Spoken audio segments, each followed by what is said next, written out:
ইনকিলাব মঞ্চের মুখপাত্র শরীফ ওসমান হাদি ইতিমধ্যে সন্ত্রাসীদের গুলির ঘটনায় মৃত্যুবরণ করেছেন। ইন্না লিল্লাহি ওয়া ইন্না ইলাইহি রাজিউন।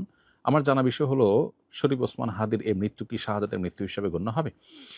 প্রিয় দর্শক, কোনো মানুষের মধ্যে যদি আল্লাহর সন্তুষ্টি লাভের আশায় মানুষের কল্যাণ সাধনা, ইনসাফ প্রতিষ্ঠা করা, মুসলিম মিল্লাতের চেতনা ধারণ করা এবং মানুষের অধিকার আদায় করার মানসিকতা থাকে এবং সেটার জন্য তিনি যদি লড়ে যান, সংগ্রাম করে যান, এমত অবস্থা যদি তার এই চেতনার কারণে তিনি আক্রমণের শিকার হন এবং মারা যান, সন্দেহাতীতভাবে তিনি শাহাদাতের মর্যাদা লাভ করবেন ইনশাআল্লাহ তাআলা।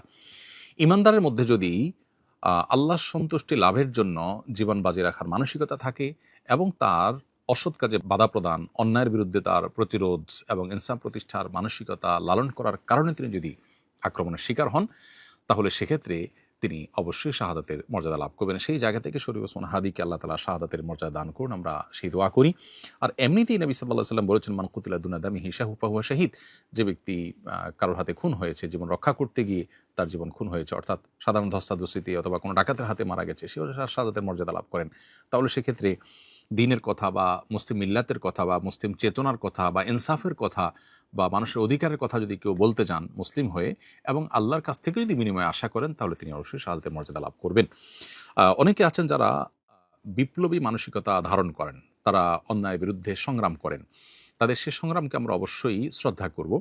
কিন্তু তার মধ্যে যদি আল্লাহর প্রতি বিশ্বাস না থাকে, অথবা তিনি যদি এই সংগ্রামটা করেন তার মানবিক চেতনা থেকে শুধুমাত্র, এর জন্য তিনি আল্লাহর কাছ থেকে কোনো বিনিময় আশা করেন না, আল্লাহর সন্তুষ্টি লাভের আশায় করেন না, কোরআন হাদিসের নির্দেশনার কারণে করেন না, তাহলে সেক্ষেত্রে তার এই আত্মত্যাগটা শাহাদাত হিসাবে বিবেচিত হবে না। শাহাদাত বিষয়টা আসলে নিয়তের সাথে সংশ্লিষ্ট বিষয়। কেউ যদি আল্লাহর সন্তুষ্টির আশায় জীবন বাজি রাখেন, যা করেন তা আল্লাহকে খুশি করার জন্য করেন, তার জীবন মরণ আল্লাহর উদ্দেশ্যে যিনি উৎসর্গ করার জন্য প্রস্তুত থাকেন, তাহলে সেক্ষেত্রে তিনি শাহাদাতের মর্যাদা লাভ করেন।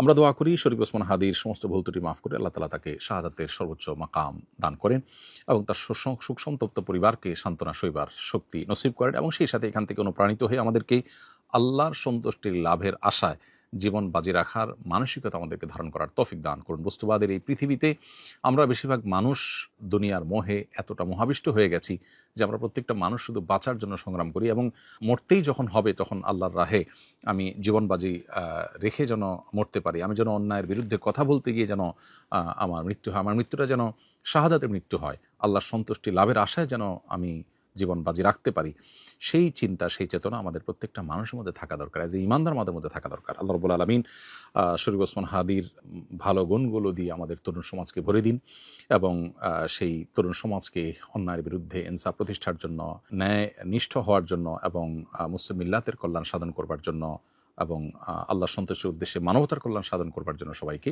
দুনিয়ার লোভ মোহের ঊর্ধ্বে উঠে আল্লাহর উদ্দেশ্যে নিজের জীবনকে উৎসর্গ করার এবং নজরানা পেশ করার তৌফিক আমাদেরকে দান করুন। আস-সুন্নাহ ফাউন্ডেশন, উম্মার স্বার্থে সুন্নাহর সাথে।